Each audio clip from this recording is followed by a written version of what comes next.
Hello students, अब हम बात करते हैं पीरियोडिक टेबल के नेक्स्ट टॉपिक की, जो है आयनाइजेशन एंथैल्पी। शॉर्ट में इसको आईई और ionisation potential, ionisation potential IP भी कहते हैं। ठीक है, डेफिनेशन की अगर बात करते हैं तो डेफिनेशन क्या है, ये अपने पास है outer most shell, outer most shell of gaseous isolated atom. तो आयनाइजेशन एंथैल्पी क्या है, energy required to remove an electron from outer most shell of gaseous isolated atom. ये एक इलेक्ट्रॉन निकालना है, कहाँ से निकालना है, गैसियस आइसोलेटेड एटम के आउटर मोस्ट शेल में से निकालना है, और इसको निकालने के लिए जो एनर्जी प्रोवाइड करनी पड़ेगी that is known as ionisation, ionisation enthalpy. Clear है, आयनाइजेशन एंथैल्पी समझ में आ गया।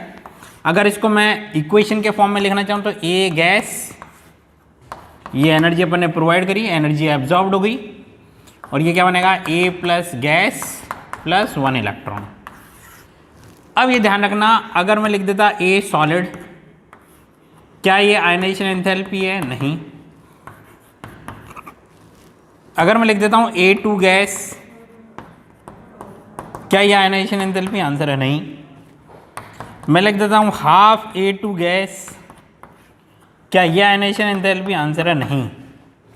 केवल ए गैस, गैसियस आइसोलेटेड और एटम, केवल एक एटम हो, गैसियस स्टेट में हो, सॉलिड नहीं होना चाहिए, मॉलिक्यूल नहीं होना चाहिए, और एक इलेक्ट्रॉन निकलना चाहिए। इट मीन्स अगर मैं कह दूं ये जो 2a लिख दो, इसको 2a गिव्स 2a प्लस, या a गिव्स A2 प्लस। ये अपन ने क्या करा, एक साथ कितने इलेक्ट्रॉन निकाले हैं? 2 इलेक्ट्रॉन निकाले हैं। तो क्या ये आयनाइजेशन एंथैल्पी है? नहीं। क्या ये आयनाइजेशन एंथैल्पी है? नहीं। इंपॉर्टेंट क्वेश्चन है, आपसे ऑप्शन में पूछ लेगा which of the following represents ionisation enthalpy, तो इनमें से कोई भी आयनाइजेशन एंथैल्पी को रिप्रेजेंट नहीं कर रहा। कौन कर रहा है? केवल ये। क्लियर है। नेक्स्ट अपन बात करते हैं factors affecting, factors affecting ionisation enthalpy.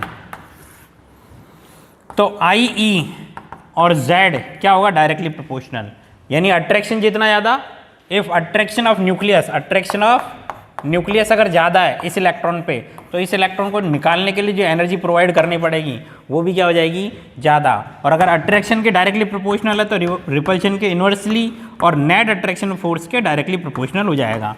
फिर अगर बात करते हैं नंबर ऑफ शेल्स या एटॉमिक रेडियाई, तो एटॉमिक रेडियाई कह लो, या नंबर ऑफ शेल्स की अगर बात करें तो नंबर ऑफ शेल्स या एटॉमिक रेडियाई इंक्रीज होने पर क्या होगा, डिस्टेंस फ्रॉम न्यूक्लियस इंक्रीज होगा, और डिस्टेंस फ्रॉम न्यूक्लियस अगर इंक्रीज हुआ तो जो अट्रैक्शन है वो डिक्रीज हो जाएगा, और अट्रैक्शन अगर डिक्रीज हो गया तो energy required to remove an electron from gaseous isolated atom, वो क्या हो जाएगा, decrease. That means ionisation enthalpy क्या हो जाएगा, डिक्रीज हो जाएगा।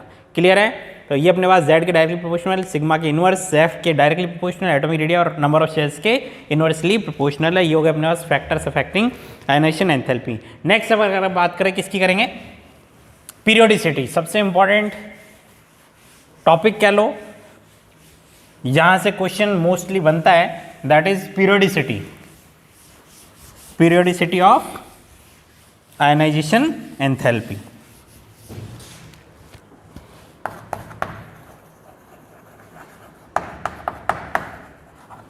पीरियोडिसिटी, तो सबसे पहले हम बात करते हैं left to right.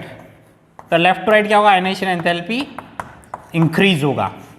Left to right ionisation enthalpy increase क्यों हुआ, क्योंकि Z इंक्रीज होगा, सिग्मा पे कोई इफेक्ट नहीं होगा, जेफ क्या होगा, इंक्रीज होगा, और number of shells unaffected remain same. So all over effect is, इन सबका अगर ऑल ओवर इफेक्ट देखते हैं तो आयनाइजेशन एंथैल्पी क्या होगा, इंक्रीज। अगर अप टू डाउन बात करते हैं, up to down ionisation enthalpy क्या हो जाएगा, डिक्रीज। क्यों, Z इंक्रीज होता है, सिग्मा भी इंक्रीज होता है, जेफ अप्रॉक्स सेम रहता है, और नंबर ऑफ शेल्स क्या होती हैं, नंबर ऑफ शेयर्स इंक्रीज, और नंबर ऑफ शेयर्स अगर इंक्रीज होगी तो आयनाइजेशन एंथैल्पी क्या हो जाएगा, डिक्रीज। यानी ग्रुप में आपको देखना नंबर ऑफ शेयर्स का इफेक्ट। क्लियर है? तो ये अपने पास बात हो गई पीरियोडिसिटी की। अब एक एक करके अपन देख लेते हैं। सबसे पहले अपन बात करते हैं एस ब्लॉक की। तो एस ब्लॉक में अगर मैं कहता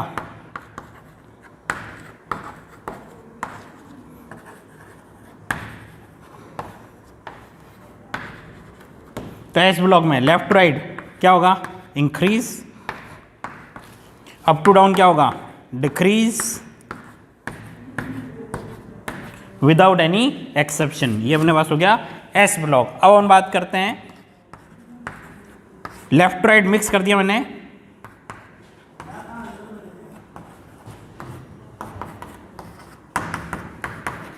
लिथियम से नियॉन तक। तो ये अपने पास है 1s2, 2s1, 2s2, 2s2, 2p1, p2, p3, p4, p5, p6। Clear है? तो अगर बात करते हैं लिथियम और बेरिलियम में से बेरिलियम का ज़्यादा, बेरिलियम और बोरोन की अगर बात करते हैं तो बेरिलियम में से इलेक्ट्रॉन किस में से निकलेगा, 2s में। बेरिलियम में से किस में से इलेक्ट्रॉन निकलेगा, 2s में से। और बोरोन में किस में से निकलेगा, 2p में से। तो अगर हम बात करता है पेनेट्रेशन पावर की, किसकी बात करते हैं अपन, पेनेट्रेशन पावर। पेनेट्रेशन पावर सबसे ज़्यादा किसकी होती है, S, फिर P, फिर D, फिर F। यानी अपने को पेनेट्रेट करना है। किसको पेनेट्रेट करना आसान है, किस में से इलेक्ट्रॉन निकालना ज़्यादा आसान है, जो सबसे बाहर होगा। तो सबसे दूर सबसे बाहर कौन है, F सबशेल। तो F में से इलेक्ट्रॉन निकालना क्या है, बहुत ईजी है। इसके लिए इसकी पेनेट्रेशन पावर मिनिमम है। और न्यूक्लियस के सबसे ज़्यादा पास में कौन है, S। यानी यहाँ तक पेनेट्रेट करने के लिए क्या चाहिए, बहुत ज़्यादा एनर्जी चाहिए। इट मीन्स अगर मैं इलेक्ट्रॉन निकालता हूँ कहाँ से, P में से, तो कंपेरेटिव टू S इसको पेनेट्रेट करना आसान है। यानी इसकी आयनाइजेशन एंथैल्पी क्या हो जाएगी, कम हो जाएगी। ये अपने पास एक एक्सेप्शन हो गया। क्लियर है? होना क्या चाहिए था, left right ionisation enthalpy increase होनी चाहिए। Left right ionisation enthalpy increase होनी चाहिए। लिथियम से बेरिलियम इंक्रीज भी हुई, लेकिन बेरिलियम से बोरोन क्या हो गया, आयनाइजेशन एंथैल्पी इंक्रीज की जगह क्या हो गई, डिक्रीज हो गई। डिक्रीज क्यों हो गई, बिकॉज इलेक्ट्रॉन कहाँ से निकाल रहे हैं अपन, 2p में से, और इसमें से कहाँ से निकाल रहे हैं, 2s में से। और s की पेनेट्रेशन पावर ज़्यादा होती है कंपेरेटिव टू p। क्लियर हो गया? फिर बोरोन और कार्बन की बात करते हैं तो कार्बन, नाइट्रोजन। क्लियर है? ये तो लेफ्ट टू राइट क्या हो रहा है, इंक्रीज हो रहा है। अब अगर बात करते हैं नाइट्रोजन और ऑक्सीजन, अगेन ये है स्टेबल हाफ फील्ड कॉन्फ़िगरेशन। कैसा है, स्टेबल हाफ फील्ड कॉन्फ़िगरेशन। तो अगर मैं स्टेबल हाफ फील्ड कॉन्फ़िगरेशन में से इलेक्ट्रॉन निकालता हूं तो too difficult as compare to P4, क्योंकि P4 में से इलेक्ट्रॉन निकालने के बाद P3 हो जाएगा। यानी अगर ये लूज करता तो इसके लिए ये प्रॉफिटेबल होगा, फायदेमंद होगा कि P4 से P3 स्टेबल कॉन्फ़िगरेशन बन रहा है। इसलिए ऑक्सीजन इजीली क्या करेगा, इलेक्ट्रॉन लूज करेगा। इलेक्ट्रॉन क्या करेगा, इजीली लूज करेगा। जबकि ये इलेक्ट्रॉन लूज करने में थोड़ी सी प्रॉब्लम क्रिएट करेगा, क्योंकि ये पहले से स्टेबल है और इलेक्ट्रॉन निकाल दिया तो अनस्टेबल कॉन्फ़िगरेशन बनेगा। इसका मतलब यहाँ से इलेक्ट्रॉन निकालना डिफिकल्ट है, यहाँ से इलेक्ट्रॉन निकालना ईजी है। इसलिए इसकी आयनाइजेशन एंथैल्पी ज़्यादा हो गई देन ऑक्सीजन और फ्लोरीन में, फ्लोरीन और नियॉन में। क्लियर है? ये अपने पास कहलाएगा फर्स्ट आयनाइजेशन एंथैल्पी, IE1 कहलाएगा। क्या कहलाएगा, फर्स्ट आयनाइजेशन एंथैल्पी। अगर सेकेंड आयनाइजेशन एंथैल्पी की बात करते हैं, सेकेंड किसकी होगी, लिथियम की। और लिथियम प्लस जो बन चुका है, लिथियम प्लस जो बन चुका है, क्योंकि एक बार में केवल एक इलेक्ट्रॉन निकाल सकते हैं, दो नहीं निकाल सकते, पहले मैं समझा चुका हूं। तो यहां पे अपने पास क्या बन चुके हैं, ये सब बन चुके हैं। क्लियर है? अब इनमें से एक एक इलेक्ट्रॉन और निकालना अपने को। तो बताओ ऑर्डर क्या हो जाएगा। तो सबसे पहले इसका अपन कॉन्फ़िगरेशन लिखेंगे। Li प्लस बनने के बाद ये हो गया 1s2, ये हो गया 2s1, ये हो गया 2s2, ये हो गया 2p1, ये हो गया 2p2, ये हो गया 2p3। अब आप ध्यान से देख सकते हैं क्या हो रहा है यहाँ पर, ये कॉन्फ़िगरेशन स्टेबल हो चुका है कंपेरेटिव टू दिस। यहाँ इलेक्ट्रॉन निकलना किस में से, 1s2 में से। यहाँ इलेक्ट्रॉन निकलना किस में, 2s1 में से। यानी ये पहली शेल है, ये दूसरी शेल है। ये छोटा साइज़ का, ये बड़े साइज़ का है। इसका मतलब स्टेबल भी है, छोटे साइज़ का भी है। इसका मतलब इस यहाँ से इलेक्ट्रॉन निकालना क्या हो जाएगा, डिफिकल्ट हो जाएगा कंपेरेटिव टू 2s1। यानी यहाँ से इलेक्ट्रॉन निकालना आसान है। इसका मतलब इसके आयनाइजेशन एंथैल्पी क्या हो गई, कम हो गई। क्लियर है? फिर अपन बात करते हैं बेरिलियम और बोरोन, 2s1 2s2। ये स्टेबल हो गया। 2s2 2p1 पेनेट्रेशन पावर की अगर बात करें तो बोरॉन प्लस में 2s की पेनेट्रेशन पावर 2p से ज़्यादा है, फिर 2p1 और 2p2। अब नाइट्रोजन का प्लस में 2p2 और ऑक्सीजन का प्लस में 2p3 है, यानी स्टेबल कौन हो गया ये, इसका मतलब इसकी ज़्यादा होगी। बोलो बात समझ में आ रही है। अगर फ्लोरीन की बात करते हैं तो 2p4, फ्लोरीन प्लस की अगर बात करते 2p4, इसका कम हो जाएगा। ये है ऑर्डर किसका, सेकंड आयनाइजेशन एंथैल्पी का।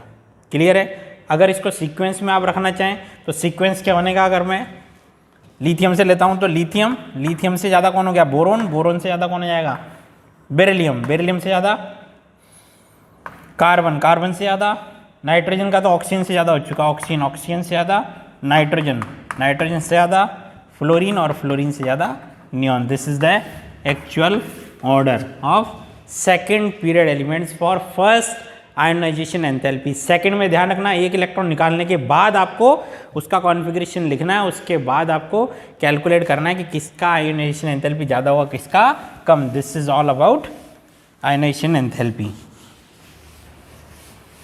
नेक्स्ट अपन बात करते हैं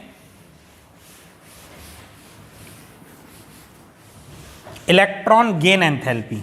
नेक्स्ट टॉपिक क्या अपने पास, electron gain enthalpy. Electron gain enthalpy, delta H E G. इसका पुराना नाम है इलेक्ट्रॉन एफिनिटी। जो एनर्जी के फॉर्म में अपन कंसीडर करते हैं, एनर्जी के फॉर्म में मतलब जैसे एक एग्जांपल लेता हूँ, ए गैस, इसको अपने अगर एनर्जी प्रोवाइड करी तो ये तो क्या हो जाएगा, एनर्जी अगर दी तो आयनाइजेशन एंथैल्पी। और अगर एनर्जी रिलीज हो गई क्या करते वक्त, during addition of 1 electron in the outer most shell of, ये अपने पास है आउटर मोस्ट शेल, इसमें क्या करना अपने को, एक इलेक्ट्रॉन ऐड करना है। तो एक इलेक्ट्रॉन ऐड करने पर क्या होगा, एनर्जी रिलीज होगी। आयनाइजेशन एंथैल्पी में क्या किया था अपने, gaseous isolated atom, gaseous isolated atom से एक इलेक्ट्रॉन रिमूव करा आयनाइजेशन एंथैल्पी में। यहाँ है इलेक्ट्रॉन गेन, यानी क्या करना है, एक इलेक्ट्रॉन ऐड करना है। आयनाइजेशन एंथैल्पी में इलेक्ट्रॉन रिमूव करने के लिए एनर्जी का क्या कराना पड़ा था, एब्जॉर्प्शन। तो जब इलेक्ट्रॉन ऐड करेंगे तो क्या होगा, रिमूवल ऑफ एनर्जी। यानी ये रिएक्शन क्या हो जाएगी, when we add 1 electron in the outer most shell of gaseous isolated atom, what happened, when we add 1 electron in the outermost shell of gaseous isolated atom, then what happened, energy is released, energy is released. This energy is known as electron gain enthalpy. But we know that the sign of energy and electron gain enthalpy or enthalpy is just opposite to each other. क्या मतलब, अगर मैं कहता A gas plus 1 electron gives A minus gas plus 10 kilo joule, तो energy को Q से लिखते हैं इन जनरल, तो मैं लिखता प्लस 10 किलो जूल। और अगर डेल्टा एच ई जी की बात करते हैं तो डेल्टा एच ई जी है माइनस 10 किलो जूल। ये ध्यान रखना आपको, एनर्जी और एंथैल्पी के जो साइन कन्वेंशन से एक दूसरे के जस्ट अपोजिट है, वैल्यू सेम रहती है लेकिन साइन चेंज हो जाते हैं। तो यहाँ पर एनर्जी रिलीज हो रही है, तो एनर्जी की अगर मैं बात करता तो प्लस 10 और प्लस क्यू, और अगर एंथैल्पी की बात करता तो माइनस 10। क्लियर है। इसीलिए अब जब भी अपन बात करेंगे तो आज के बाद अपन क्या लिखेंगे, electron gain enthalpy, electron gain enthalpy with negative sign, with negative sign. या विथ नेगेटिव साइन का मतलब क्या है, रिएक्शन कैसी है, एक्सोथर्मिक, एनर्जी रिलीज होगी। एक्सेप्शन अपने पास क्या है, एक्सेप्शन अपने पास है नोबल गैसेस। नोबल गैसेस में क्या होगा, डेल्टा एच ई जी क्या होगा, पॉजिटिव, यानी रिएक्शन कैसी होगी, एंडोथर्मिक होगी। जानते हो क्यों, क्योंकि नोबल गैसेस का कॉन्फ़िगरेशन होता है स्टेबल, और स्टेबल कॉन्फ़िगरेशन का मतलब क्या है, स्टेबल कॉन्फ़िगरेशन का मीनिंग है कि उसमें इलेक्ट्रॉन ऐड नहीं होना चाहता, लेकिन फिर भी हम ज़बरदस्ती उसमें इलेक्ट्रॉन ऐड कर रहे हैं। तो अगर किसी एटम के साथ ज़बरदस्ती इलेक्ट्रॉन ऐड करेंगे तो एनर्जी का क्या होगा, एब्जॉर्प्शन होगा। नेक्स्ट अपन बात करते हैं factors affecting delta H E G. तो पहला फैक्टर अपने पास हो गया डेल्टा एच ई जी का Z। अगर अट्रैक्शन इंक्रीज होगा तो अट्रैक्शन इंक्रीज होने पर जैसे ही एक इलेक्ट्रॉन ऐड करेंगे, अट्रैक्शन अगर ज़्यादा है, इलेक्ट्रॉन ऐड करने पर अगर अट्रैक्शन ज़्यादा है तो जो रिलीज ऑफ एनर्जी होगा वो क्या होगा, ज़्यादा होगा। क्या होगा, ज़्यादा होगा, यानी डायरेक्टली प्रोपोर्शनल। और अट्रैक्शन अगर डायरेक्टली प्रोपोर्शनल है तो रिपल्शन के क्या होगा, इनवर्स। जेफ के क्या होगा, डायरेक्टली। नंबर ऑफ शेल्स या साइज की अगर बात करूँ, साइज कह लो या नंबर ऑफ शेल्स, क्या होगा, इनवर्सली प्रोपोर्शनल। इसी तरीके से अगर मैं बात करता हूँ एस, पी, डी और एफ, कौन न्यूक्लियस के ज़्यादा पास में है, एस। तो अगर मैं एस में इलेक्ट्रॉन जोड़ता हूँ तो एनर्जी ज़्यादा रिलीज होगी कंपेरेटिव टू पी। क्लियर है। तो ये अपने पास हो गया factors affecting electron gain enthalpy. अब नेक्स्ट टॉपिक अपने पास है, नेक्स्ट पॉइंट अपने पास है periodicity. Left to right in a period and up to down in a group.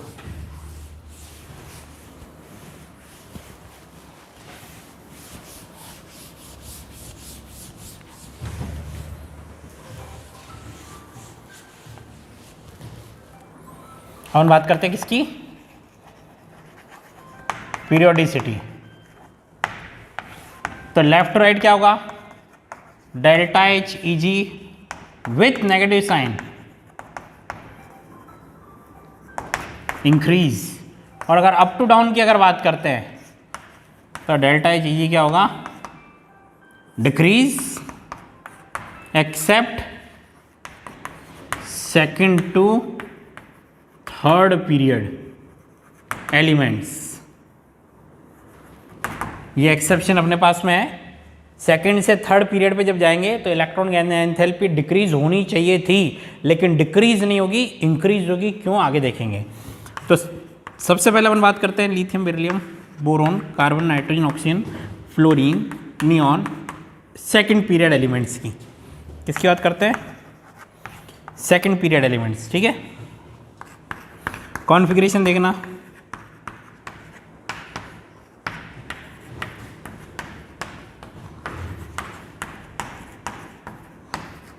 ये अपने पास कॉन्फ़िगरेशन हो गया। अब इलेक्ट्रॉन ऐड करते हैं। किस में इलेक्ट्रॉन ऐड करना आसान है, 2s में या 2s के जो आगे खाली पड़ा है इसमें तो ऐड होगा नहीं, और ऐड किस में होगा, 2p में। तो किस में इलेक्ट्रॉन ऐड करना इजी है, लिथियम में और बेरिलियम में। तो कंसेप्ट के अकॉर्डिंग तो बेरिलियम में होना चाहिए था, लेकिन होगा नहीं। होगा किस में, लिथियम में। क्यों, क्योंकि लिथियम में इलेक्ट्रॉन किस में ऐड हो रहा है, 2s में। बेरिलियम में इलेक्ट्रॉन किस में ऐड हो रहा है, वेकेंट 2p में। और 2s न्यूक्लियस के ज़्यादा पास होता है कंपेरेटिव टू 2p। तो एनर्जी रिलीज किस में ज़्यादा होगी, लिथियम। ये इंपॉर्टेंट है, बोले समझ में आ गया। फिर बेरिलियम और बोरोन p और p में कोई दिक्कत नहीं, p और p में कोई दिक्कत नहीं, p और p। लेकिन p और p में ये p कैसा हो गया, स्टेबल। तो स्टेबल से निकालना भी डिफिकल्ट और उसमें ऐड करना भी डिफिकल्ट। इसका मतलब इसकी इलेक्ट्रॉन गेन एंथैल्पी फिर से क्या हो गई, कम हो गई कंपेरेटिव टू कार्बन। फिर nitrogen, oxygen, P3, P4, P4, P5, P5, P6। Again क्या नोबल गैस में इलेक्ट्रॉन ऐड कर सकते हैं, आंसर है नहीं। तो जब इलेक्ट्रॉन ऐड ही नहीं कर सकते तो एनर्जी एब्जॉर्ब होगी, या मैं कह दूँ release energy in case of fluorine is more then neon. बोलो बात समझ में आ गई। ये सब के सब काम मर जाएंगे। या मैं कह दूँ नियॉन में इम्पॉसिबल है अप्रॉक्स ऐड करना। उसके बाद कौन आ जाएगा, बेरिलियम। उसके बाद कौन आ जाएगा, नाइट्रोजन। ये तीनों एलिमेंट्स कहाँ चले गए, बाकी सारे एलिमेंट्स से पहले। क्यों, क्योंकि यहाँ एनर्जी रिलीज नहीं हो रही, एनर्जी एब्जॉर्ब की बातें कर रहे हैं। बाकी सीक्वेंस की अगर मैं बात करूँ तो beryllium, boron, carbon, oxygen, fluorine. ये इंपॉर्टेंट ट्रेंड हो गया अपने पास में इलेक्ट्रॉन गेन एंथैल्पी का। क्लियर है। अब हम बात करते हैं सेकंड पीरियड और थर्ड पीरियड एलिमेंट्स में कंपैरिजन करते हैं। सेकंड और थर्ड पीरियड एलिमेंट्स में इलेक्ट्रॉन गेन एंथैल्पी का ट्रेंड देखते हैं। तो अकॉर्डिंग टू रूल तो क्या होना चाहिए था,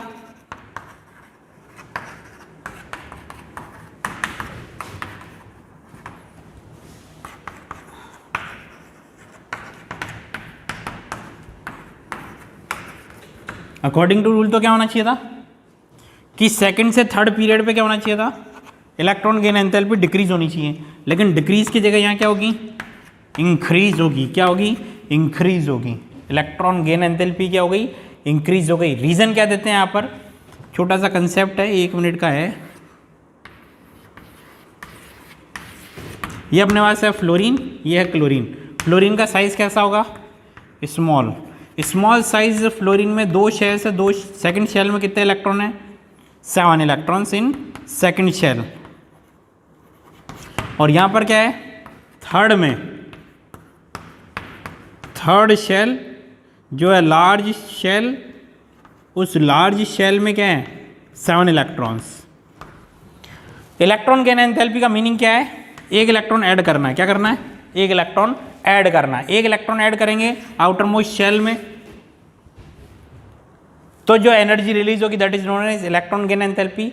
now this incoming electron experience more repulsion in second shell as compared to third shell, because second shell is a small shell having 7 electrons, so that's why यहाँ पर इलेक्ट्रॉन डेंसिटी बहुत ज़्यादा है। वो इलेक्ट्रॉन डेंसिटी आने वाले electron को क्या करेगी, धक्का देगी। जबकि क्लोरीन की अगर बात करते हैं तो क्लोरीन का साइज क्या होगा, बड़ा। थर्ड शेल लार्ज शेल है कंपेरेटिव टू सेकंड शेल जिसमें 7 इलेक्ट्रॉन प्रेजेंट है।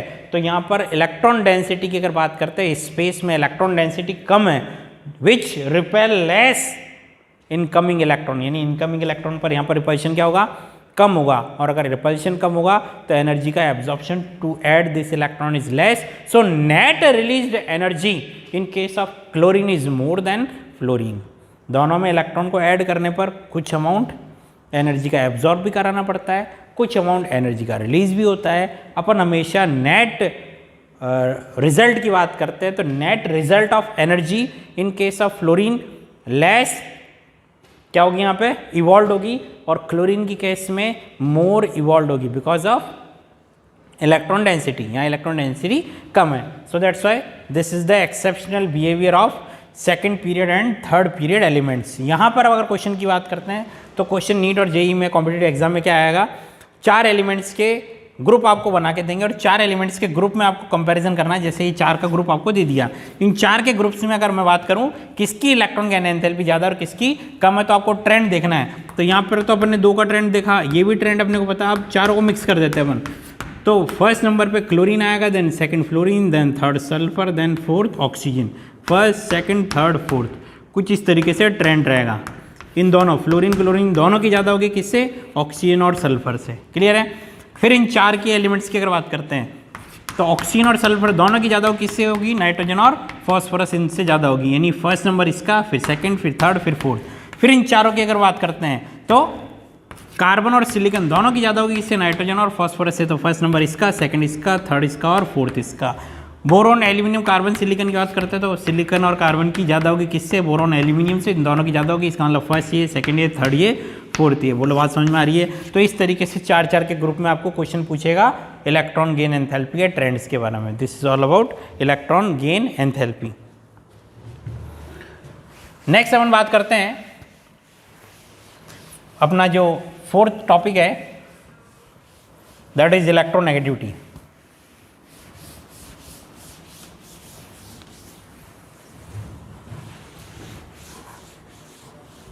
इलेक्ट्रोनेगेटिविटी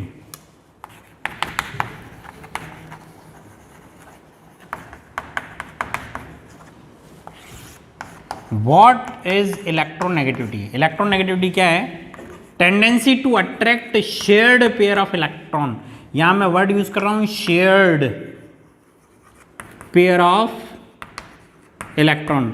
इसका मतलब केवल किस में डिफाइन करेंगे, कोवेलेंट बॉन्ड में डिफाइन होती है इलेक्ट्रोनेगेटिविटी, इसके अलावा किसी बॉन्ड में डिफाइन नहीं होती है। ठीक है, शेयर्ड पेयर ऑफ इलेक्ट्रॉन को मैंने मान लिया ए अगर ज़्यादा अट्रैक्ट कर रहा है, ए अगर ज़्यादा अट्रैक्ट कर रहा है, इसका मतलब electronegativity of A is greater than B. And due to this attraction on shared pair of electron, what happened, electron density shifted towards one electron in partial amount, so that's why both atoms gain partial charge, जिसकी electronegativity ज़्यादा है, जो ज़्यादा खींचेगा उसके ऊपर partial negative, और जहाँ से इलेक्ट्रॉन गए वहाँ पर पार्शियल पॉजिटिव। फिर अगर बात करते हैं what is the unit of En, तो इसकी कोई यूनिट नहीं है, ये क्या है, यूनिटलेस। क्या है, यूनिटलेस। क्यों, केवल tendency to attract shared pair of electron, so that's why electronegativity is unitless. अभी तक अपन ने जो पढ़ा है एटॉमिक रेडियाई, उसकी centimetre, metre, angstrom, picometre, nanometre ये हो सकती है। फिर बात करते हैं आयनाइजेशन एंथैल्पी और इलेक्ट्रॉन गेन एंथैल्पी, दोनों एनर्जी है, तो एनर्जी की जो भी यूनिट है वो सब किसकी यूनिट होगी, आई और डेल्टा एच ई जी की, जबकि इलेक्ट्रोनेगेटिविटी यूनिट लेस। फिर बात करते हैं अपन फैक्टर्स अफेक्टिंग इलेक्ट्रोनेगेटिविटी। तो इतना सा ध्यान रखना आपको, tendency to attract shared pair of electron, तो जितना ज़्यादा अट्रैक्शन होगा इलेक्ट्रोनेगेटिविटी ज़्यादा, रिपल्शन होगा कम, नेट अट्रैक्शन फोर्स होगा ज़्यादा, डिस्टेंस अगर कम होगी या साइज छोटा होगा, या नंबर ऑफ शेयर्स की बात करते हैं, नंबर ऑफ शेयर्स, तो क्या हो जाएगा, अगर साइज इंक्रीज होता है तो डिस्टेंस इंक्रीज होगी, तो इलेक्ट्रोनेगेटिविटी डिक्रीज हो जाएगी। फिर अपन बात करते हैं पॉलिंग स्केल पे, किस पे, पॉलिंग स्केल ऑफ इलेक्ट्रोनेगेटिविटी। यहाँ कुछ वैल्यूज़ है, आपको ट्रेंड वाइज याद रखनी है, वैल्यूज़ याद हो जाए तो बहुत ही खुशी की बात होगी। कई जगह क्वेश्चन अपने को सॉल्व करने में वो वैल्यूज़ हेल्प कर सकती हैं।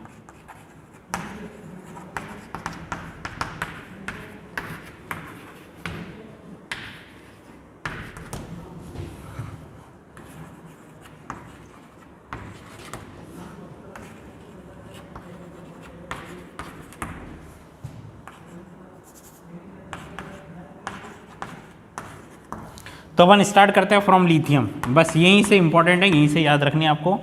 ट्रेंड बहुत इजी है, बहुत ज़्यादा इजी है इसकी। अगर लिथियम की 1 है तो बेरिलियम की 1.5, boron 2, carbon 2.5, nitrogen 3, oxygen 3.5, fluorine 4। Noble gases की बात करते हैं तो कोवेलेंट बॉन्ड बनाती नहीं, और कोवेलेंट बॉन्ड बनाएगी नहीं तो इलेक्ट्रोनेगेटिविटी डिफाइन नहीं करते, फिर भी 0 लिख दिया, डिफाइन ही नहीं होती इलेक्ट्रोनेगेटिविटी, इसलिए 0।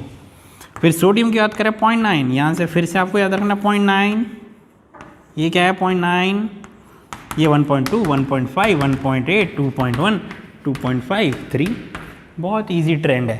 0.9, फिर 0.3 का डिफरेंस, 0.9, 1.2, 1.5, 1.8, 2.1, 2.5, 3, इसकी 3, इसकी 2.8, ये 2.55। बोरोन फैमिली, एक्सेप्शनल फैमिली, पूरी दुनिया में सबसे ज़्यादा एक्सेप्शंस यहीं पर है।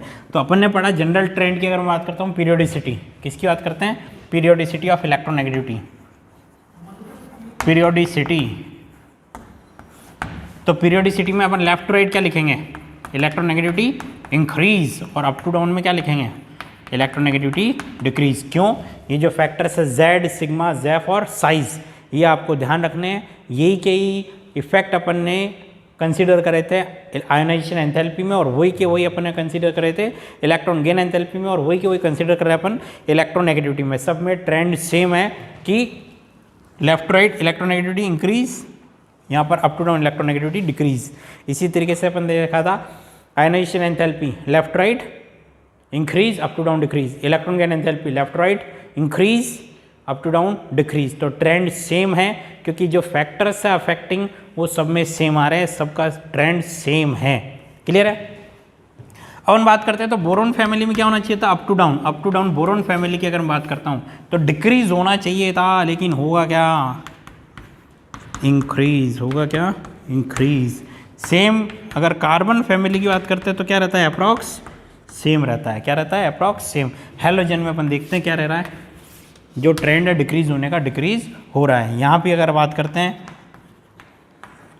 तो अप्रॉक्स या 0.1 का डिफरेंस आएगा फ्रेंशियम में। ठीक है, ये है अपने पास एल्कली मेटल में। तो आपको ये जो सेकंड और जो थर्ड पीरियड एलिमेंट्स हैं इनको आपको ध्यान रखना है। ठीक है, इनको आपको ध्यान रखना है। हाइड्रोजन की अगर बात करता हूँ तो हाइड्रोजन की इलेक्ट्रोनेगेटिविटी कितनी होती है, 2.1। ठीक है, और फॉस्फोरस की भी कितनी है, 2.1। ठीक है, दोनों की 2.1 है, बस फॉस्फोरस की 2.15 होती है। यानी अगर मैं कह दूँ P और H में बॉन्ड है तो P पे पार्शियल नेगेटिव और हाइड्रोजन पे पार्शियल पॉजिटिव चार्ज आएगा। This is all about electronegativity. अब हम बात करते हैं एक और इम्पॉर्टेंट टॉपिक है पीरियोडिक टेबल का, जहाँ से क्वेश्चन की प्रोबेबिलिटी एवरी ईयर बनी रहती है, that is nature of oxides and hydroxides. Nature of oxides and hydroxides.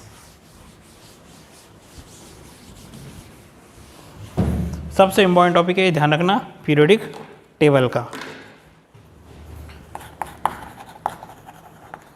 Nature of oxides and hydroxides. तो यहां नेचर से मतलब अपन लेंगे एसिडिक, बेसिक, एम्फोटेरिक और न्यूट्रल। तो छोटा सा ट्रेंड है,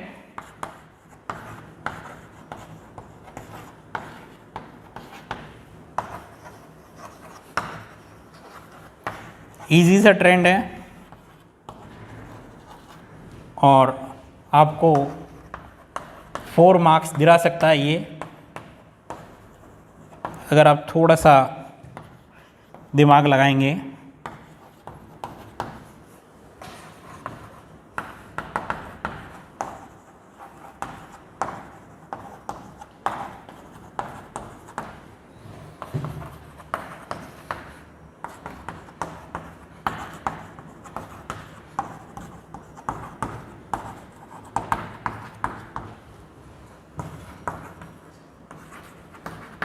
तो ये मैंने एस ब्लॉक और पी ब्लॉक के क्या लिख दिया आपके सामने, ऑक्साइड्स।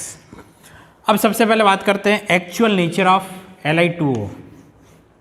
ये है वीक बेस। क्या है? Weak base. क्या है? Weak base. BeO की अगर बात करते हैं, ये कैसा है? एम्फोटेरिक। वीक बेस के नीचे की अगर बात करते हैं, ये सारे कैसे हैं? Strong base. कैसे हैं? Strong base. सब के सब स्ट्रॉन्ग बेस है। एम्फोटेरिक के नीचे इसकी बात करते हैं, ये कैसा है? Weak base. वीक बेस के आगे की अगर बात करते हैं, ये दोनों कैसे हैं? एम्फोटेरिक। फिर एम्फोटेरिक के नीचे की अगर बात करते हैं, ये दोनों कैसे हैं? Weak base. वीक बेस के आगे की अगर बात करते हैं, ये दोनों कैसे हैं? एम्फोटेरिक। फिर इन तीनों की अगर बात करते हैं, एम्फोटेरिक के जो ऊपर है ये कैसे हैं? एसिडिक। फिर अगर इनकी बात करते हैं, इन दोनों की, तो ये कैसे अगेन? एम्फोटेरिक। ये कैसा है? Weak base. इनकी बात करें तो ये कैसे हैं? एसिडिक। क्लियर है? ये मैंने नेचर लिख दी। अब हम बात करते हैं periodicity, because upon periodic table पढ़ रहे हैं, तो अपन बात करें किसकी? पीरियोडिसिटी। ठीक है, यहां पर अपन बात करते हैं सबसे पहले लुईस कंसेप्ट की। Lewis concept. तो अकॉर्डिंग टू लुईस कंसेप्ट अगर बात करते हैं, एसिड कौन होते हैं? कौन होते हैं एसिड? Electron acceptor. और बेस कौन होते हैं? Electron donor. कौन होते हैं? Electron donor. जो इलेक्ट्रॉन खींचेंगे वो एसिड, जो इलेक्ट्रॉन दे देंगे इजीली अपने में से डोनेट कर देंगे, वो कौन होंगे? बेस। अब ध्यान से सुनना कि अगर मैं पीरियोडिक टेबल में बात करता हूँ left to right, periodic table में अपन बात करते हैं left to right. Left to right, तो left to right tendency to attract electron क्या होता है? Increase. Why? Because size decrease, zeff continuously increase. तो tendency to electron, tendency to attract electron क्या होगा? इंक्रीज। इसका मतलब acidic strength, acidic character increase, क्योंकि tendency to attract electron increase. Left to right. बोलो आज समझ में आ गई? तो अगर मैं कहता हूँ, इधर की बात करते हैं, ये कौन था? Na2O, strong base. Strong base के बाद क्या बना? Weak base. वीक बेस के बाद क्या बना? एम्फोटेरिक। एम्फोटेरिक के बाद क्या बन गया? एसिडिक। फिर और बात करें स्ट्रॉन्ग एसिड और ज़्यादा स्ट्रॉन्ग एसिड, बोलो बात समझ में आ गई ट्रेंड की, लेफ्ट राइट, स्ट्रॉन्ग बेस, फिर वीक बेस, फिर एम्फो, फिर एसिडिक, फिर मोर एसिडिक, फिर more acidic, left right acidic strength increases. Up to down अगर बात करते हैं, अप टू डाउन, तो एसिडिक स्ट्रेंथ क्या होगी, डिक्रीज, क्योंकि जैसे जैसे साइज इंक्रीज होगा, साइज इंक्रीज होने पे टेंडेंसी टू अट्रैक्ट इलेक्ट्रॉन क्या होता जाएगा, कम होता जाएगा, और टेंडेंसी टू अट्रैक्ट इलेक्ट्रॉन अगर कम हो गया तो एसिडिक स्ट्रेंथ कम हो जाएगी। या मैं कहूँ साइज जैसे जैसे increase, tendency to donate electron क्या होता जाएगा, इंक्रीज, या मैं कह दूँ basic strength increase. Up to down हम बात करते हैं बेसिक स्ट्रेंथ की, लेफ्ट राइट हम बात करते हैं एसिडिक स्ट्रेंथ की। Up to down in a group, tendency to lose electron increases, why, because size increases, ionization enthalpy decreases, ionization enthalpy decrease हो रहा है, यानी इलेक्ट्रॉन निकालना आसान है, यानी वो इलेक्ट्रॉन देगा, और इलेक्ट्रॉन अगर देगा तो बेसिक स्ट्रेंथ क्या हो जाएगी, ज़्यादा हो जाएगी। तो अगर मैं बात करता ये क्या था, वीक बेस, तो अप टू डाउन क्या हो जाएगा, बेसिक स्ट्रेंथ इंक्रीज होती जाएगी, ये है मोस्ट बेसिक या स्ट्रॉन्गेस्ट बेस, क्लियर है। फिर अपन ने कहा अप टू डाउन की अगर बात करते हैं, वापस से ट्रेंड देखता हूं मैं, अप टू डाउन, ये कैसा था, एसिडिक, ये कैसा है, एसिडिक, कैसा है, एसिड, इसके नीचे कैसा हो गया, एम्फोटेरिक, इसके नीचे कैसा हो गया, वीक बेस। तो अप टू डाउन क्या हो रहा है, एसिड से एम्फो, एम्फो से बेसिक, ठीक है। इसी तरीके से ये तीन क्या थे, ऊपर वाले एसिड, नीचे आते क्या हो गए, एम्फो, फिर इधर देखो ये कैसे थे, एसिडिक, फिर क्या हो गए, एम्फो, फिर क्या हो गए, बेसिक। यानी अप टू डाउन क्या हो रहा है, बेसिक स्ट्रेंथ क्या होती जा रही है, इंक्रीज। ये वीक बेस है, ये भी वीक बेस है, ये भी वीक बेस है, और ये कैसा है, स्ट्रॉन्ग बेस, ठीक है। तो बेसिक स्ट्रेंथ क्या होती जा रही है, अप टू डाउन इंक्रीज। ये पूरी टेबल इंपॉर्टेंट है, ध्यान रखना, हर बार क्वेश्चन आता है, आ चुका है, इसीलिए बात कर रहे हैं। आपको क्या याद रखना है, एम्फो याद रखना है, आपको क्या याद रखना है, एम्फो, क्या याद रखना है, एम्फो। अगर आपने एम्फो याद रख लिए तो एम्फो के लेफ्ट में बेस, एम्फो के राइट में एसिड, क्योंकि लेफ्ट राइट एसिड की स्ट्रेंथ इंक्रीज होती है। एम्फो के ऊपर एसिड, एम्फो के नीचे बेसिक, क्योंकि ऊपर से नीचे बेसिक स्ट्रेंथ इंक्रीज होती है। तो अपने को केवल क्या याद रखना है, एम्फोटेरिक याद रखना है, beryllium, aluminium, gallium, tin, lead, arsenic और एंटीमनी। अगर मैं बात करता हूँ एक और जो अपने पास है ZNO, ये भी क्या है, एम्फोटेरिक नेचर। कुछ और बात करते हैं अपन, N2O, NOCO, H2O, ये कैसे हैं, न्यूट्रल का मतलब और एम्फोटेरिक का मतलब अलग अलग होता है। न्यूट्रल का मतलब वो ऑक्साइड्स जो ना तो एसिड से रिएक्ट करते हैं ना ही बेस से रिएक्ट करते हैं, वो अपने पास क्या है, न्यूट्रल ऑक्साइड्स। कैसे हैं, न्यूट्रल ऑक्साइड्स। तो ये सारे के सारे हैं जो ना एसिड से रिएक्ट करेंगे ना बेस से रिएक्ट करेंगे, क्लियर है। तो ये अपने पास हो गया एसिडिक, बेसिक, एम्फोटेरिक और न्यूट्रल ऑक्साइड्स, क्लियर है। This is all about periodic table, जो आपके लिए इम्पॉर्टेंट है, समझने लायक है। बाकी कुछ पोर्शन है हिस्ट्री का, वो आप इजीली लर्न कर सकते हैं, जिसमें पीरियोडिक टेबल में जो हिस्ट्री हुई है, जैसे अपन बात करते हैं Newlands octave rule, Lothar Meyer curve, Dobereiner's triad और मॉडर्न पीरियोडिक लॉ, ये एक्सेट्रा थ्योरेटिकल पार्ट है। सबसे इम्पॉर्टेंट जो समझने लायक पार्ट था मैं करा चुका हूँ, ठीक है। Thank you for periodic table.